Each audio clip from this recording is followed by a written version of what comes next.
Eli, this was announced last year, and obviously you had to kind of wait with everything with the pandemic, but over a year of waiting, just what's your emotions been processing this moment come Saturday? Yeah, just excited about it. Obviously, I love Ole Miss, love my time here. Still am a fan and watch the team and root for the team. And while I was playing, and even more now, get to really keep up with it and everything that's going on. So, enjoyed.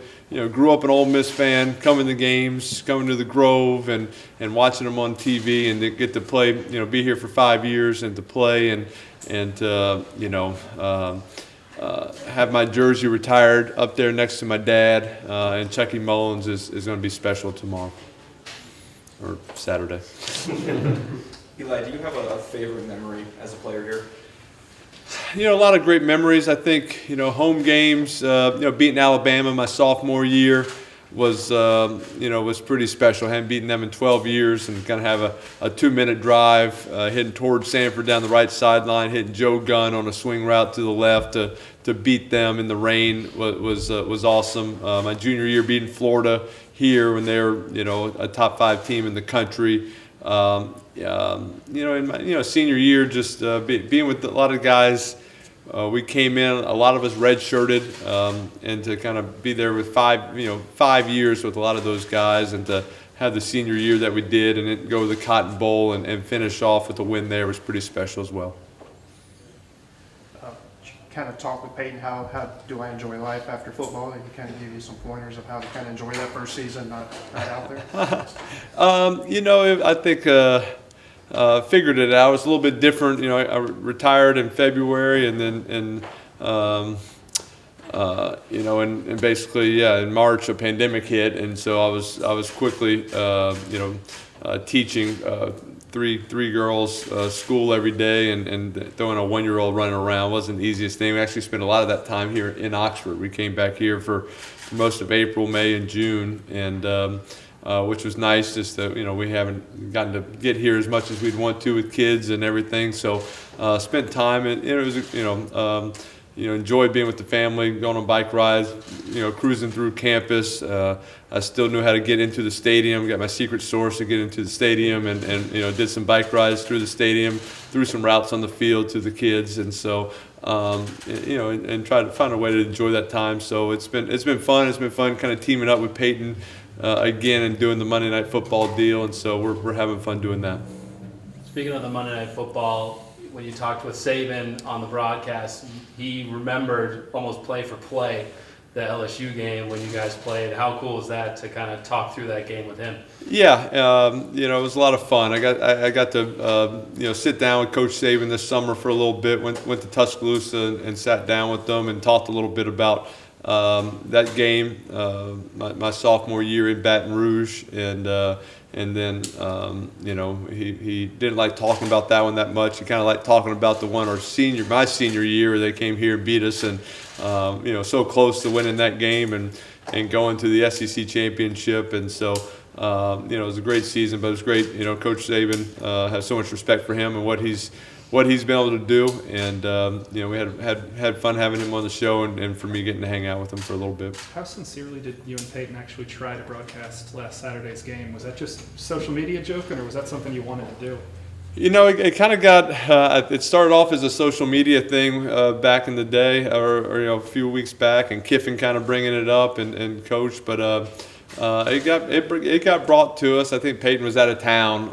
He had a trip kind of planned that he just couldn't do it from too far away, and so it just kind of gave me an opportunity to rip him a little bit and get on him. He's not on social media, so it makes it even better. He doesn't see a lot of the stuff I say, so just a chance to kind of jump on him. But it was obviously. It would have, you kind of have all the setup. We have all the infrastructure to do those games. It just didn't work out with the timing. Obviously, you had your Heisman season here. I mean, if you kind of talk with Matt ever with all the Heisman talk and expectations that he's kind of going through this year, I mean, have y'all two ever kind of just sat down and talked how to handle that? No, we haven't talked about the Heisman. It's something, when I was here, I never talked about it. I think, I would say for Matt, I think his focus is just on winning games and trying to, now that Alabama's lost now, there's a chance to win the West, and just kind of keep playing and just win it each and every game. All the Heisman stuff just kind of takes care of itself. If you're playing well, you're winning games, you're doing your job. So that's not I wouldn't think the main focus for him. And he's had a great season. He's played so well. 30 rushes last week against Tennessee. Just sore. If I rushed it 30 times, I'd be in bed for about a week as well, just trying to get back up. So hopefully he can get up and play this weekend. Eli, kind of a straightforward question here. How's the new role with the Giants? How's that been? It's been good. It's been good. Just that's just those are the people I've spent the last 16 years of my life with, and feel very comfortable with, and spent up in New Jersey. So to stay involved with an organization was important to me, and just kind of figuring out that role. It's still a little different with some of the rules with the COVID restrictions and whatnot, but having fun and learning kind of the business side of everything. I've been in parts of that facility I'd never been in before, didn't know existed. Kind of the business and marketing side of it never popped over there, but doing some fun things with them. Did Ole Miss ever approach you about retiring your number sooner while you were playing, or was this just kind of a first-time thing? No, first time. I think it's a retirement thing. I think they kind of wait till you're done playing, and threw it out last year during the spring, and said we could still do it last year during the season. I said I don't want to do it to when there's 10,000 people in the crowd. It wouldn't quite feel right. So I think I was excited for Saturday. The team's playing great at LSU. LSU coming into the game, so it should be a great atmosphere, and it should be a great day. Eli, you've spent so much of your life around this program. Have you ever envisioned what that moment of standing at the middle of the field and having that retirement ceremony is going to be like? No, I mean that was never the focus, and never the goal is to get your number retired. It's really to win games, to try to win an SEC championship, go to good bowl games. Those are always the things you're thinking about and working towards. So it's never about. I never thought, that would ever be a possibility, or even while I was playing and coming back here for games, never thought about this day or this ever happening. So, when Keith Carter came over to the house last year and surprised me and told me that, I was shocked and just honored. Obviously love Ole Miss, love my time here, still love being here.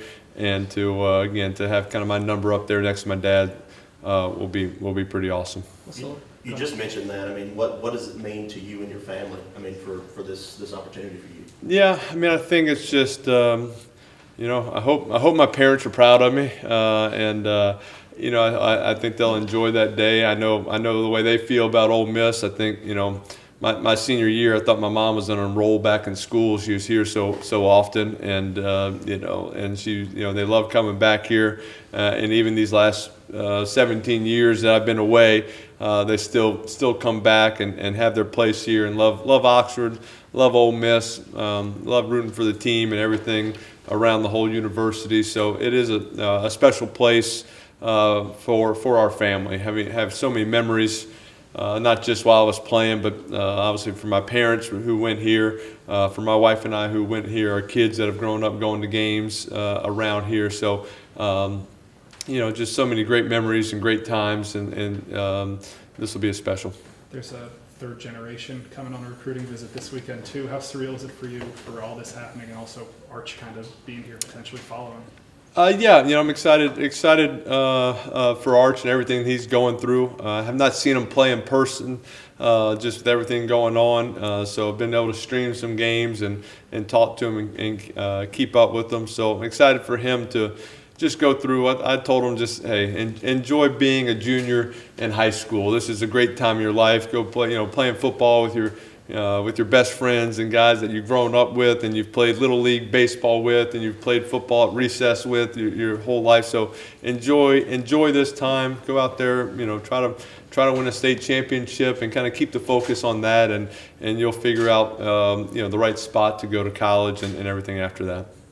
Just give you a chance to see a lot of teammates and things on Saturday. It looks like there's a slew of people in town, just former players. Yeah, it's been fun kind of keeping up and texting and calling with some guys these last few weeks, and so I'm going to get together with a lot of them tomorrow and on Saturday, but just to see some guys I hadn't seen in a long time. It wasn't always real easy to stay in touch with everybody, and I wasn't coming back for many games, maybe one game a year. And so this is an opportunity to see some buddies, and like it is with every team, there's some guys I've stayed in touch with, some guys I've been in weddings and vice versa, but then there's some you just haven't talked to as much that I've been able to reach out to and get to see them. So it'll be exciting to catch up with so many guys and get to hang out with them.